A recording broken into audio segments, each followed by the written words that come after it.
į paskutinį čia pasisakiusio pasakymą norėčiau prieš tai pasakyti, kad esu pats teisininkas, esu keletą metų savivaldybės vadovybės, bendruomenės narių, kai kurių paprašytas dalyvauti sprendžiant savivaldybės, šilumos ūkio įmonės konfliktą tarp savivaldybės ir Ukmergės šilumos įmonės ir tarp buvusio operatoriaus, miesto energijos, apie tuos konflikto santykius, aplinkybės, manau, kad jums visiems yra gerai žinoma. Man teko dalyvauti, sprendžiant šitos ginčus, tai šiek tiek esu susipažinęs su situacija šiame regione, rajone ir norėčiau keletą pastebėjimų, keletą pasiūlymų, pageidavimų išsakyti jums, įvertinęs tai, kad rajono savivaldybė paprašė dalyvauti ir susitikime su jumis ir paprašė rasti būdų, kaip padėti jums, aišku, tie, kurie norite, sprendžiant jūsų ginčą, jūsų nesutikimą dėl, kalbu, konkretaus atveju, konkretaus klausimo, mokesčio už karšto vandens skaitiklių, kaip jie vadina, priežiūrą, eksploatavimą.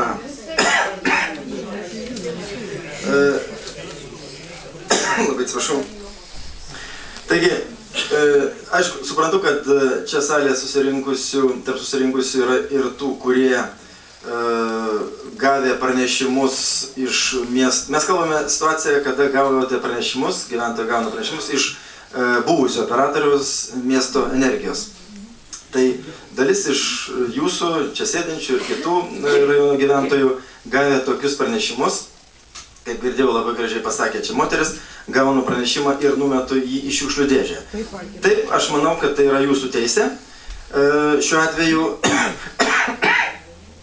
nuo 2010 metų gegužės 31 dienos, kai buvo nutraukta sutartis rajono savivaldybės sprendimu, tai miesto energija neteko teisės rinkti bet kokio mokesčio pagal anksčiau sudarytas sutartis. Taigi, kaip moteris ir gražiai pasakė, gavę po 2010 metų gegužės 31 dienos pranešimus, kad mokėtumėt miesto energijai ten po 2, jeigu gerai prisimenu, 14 litų, esant vienam skaitikliui karšto vandens jūsų bute, jūs turėjote teisę, mano giliu įsitikinimu, pagal visus tuos teisės aktus, kurie buvo priimti nuo to laikotarpio, nemokėti. Ir tie, kurie metėte, čia taip šaržuotai šiek tiek pasakyta, tie, kurie atsisakėte mokėti, tie turėjote matyti po to ir kitą situaciją. Vieni buvote paduoti į teismą, iš tų, kurie buvote paduoti į teismą, vieni neėjote į teismą, arba gyventojai neėjo į teismą ir tokiu būdu teismui nieko neliko kito, kaip teisiškai kaip pasielgti, priimti miesto energijos naudai sprendimą. Jeigu žmogus, nepykite gal iš čia sėdinčių taip pat, neginčiote savo teisę nemokėti šito mokesčio, tai teismas kitaip tuo atveju negalėjo pasielgti, kaip tik tai išduoti įsakymą. Kada iš jūsų kaimynų ar iš jūsų pačių čia sėdinčių žmonių gavote teismo, ar dabar gaunate teismo, jis vadinasi forma teismo įsakymas, tame teismo įsakyme, kuriuo yra priteista iš jūsų miesto energijai kažkokia tai konkreti suma už karšto vandens skaitiklio eksploatavimą, tą mokestį, jūs turėjote, kaip teismas ir nurodė, per 20 dienų prieštarauti tam teismo įsakymą. Užtenka ir dabar tokiam teismo įsakymui pasakyti, parašyti vieną žodį teismui, prieštarauju arba nesutinku. Tada teismas, toks teismo įsakymas, po 20 dienų yra panaikinamas ir miesto energija, ta prasme ieškovas, turi pareigą kreiptis jau kita tvarka, ne tai, kad jums nedalyvaujant, bet jau priverstinė tvarka ir jums dalyvaujant teisme, kad teismas išklausytų jūsų pačių, kaip gyventojo, kaip to karšto skaitiklio naudotojo ir jūsų atstovo argumentus. Taigi, bandau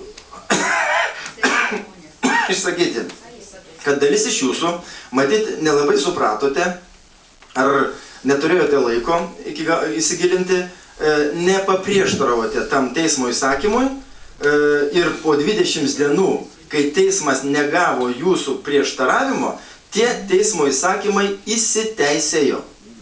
Tokiu būdu, įsiteisėjus tokiam teismo įsakymui, kada iš piliečio, iš asmens arba pilietės buvo priteista kažkokia tai suma už tą karšto vandens skaitiklį, jo eksploatavimą, prasidėjo vykdymas. Tada natūralu ir antstoliai įsijungė, jeigu geruoju nesumokėjome tos sumos, antstolis, vykdydamas savo funkcijas, pareigas, jis taip pat savo prisiskaičiavo tam tikrą dalį iš jūsų už vykdymo veiksmus. Taigi, galime nesutikti, galime piktintis, galime garsiai čia šnekėti, bet supraskime, mėlyje, vieną dalyką, kad jeigu jūs patys, kaip ir aš, neginame savo teisių, šiuo atveju teisme, niekas kitas daugiau ir jums, ir man padėti negali. Čiagi šiandieną mes susirinkome tam tikslui, kad jeigu jūs, jūsų čia sėdinčių, jūsų kaimynai, giminės artimieji, aš turiu minį Ukmergės rajono gyventojai, norite savivaldybės pagalbos, toje situacijoje, sprendžiant tą klausimą, kad nesutinkate mokėti priskaičiuotą jums pagal pateiktą miesto energijos mokėjimo pranešimą dėl sumokėjimo už karšto vandens skaitiklio eksploatavimą, mes, miesto rajono savivaldybė, vadovybė, kartu ir aš paprašytas, sutinkame jums padėti.